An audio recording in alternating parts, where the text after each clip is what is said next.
Hello বন্ধুরা, তোমরা সবাই কেমন আছো? আশা করি ভালো আছো। আমিও খুব ভালো আছি। তো welcome to my channel, it's rumpy.মিঠুন। তো আজকে দেখো আমি বেগুনের ভর্তা নিয়ে চলে এসেছি আমার একটা ছোট্ট মিনি ব্লগে।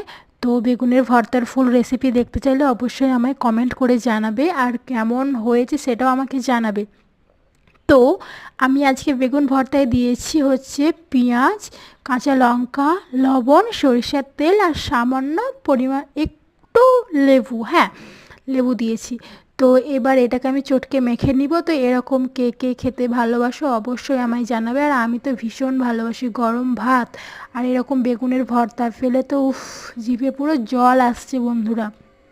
তো আমার চ্যানেলটা প্লিজ সাবস্ক্রাইব করে দিও ভালো লাগলে, আর আমার মিনি ব্লগ তোমরা দেখতে থাকো, আর এরকম আমি ভিডিও আপলোড করতে থাকবো।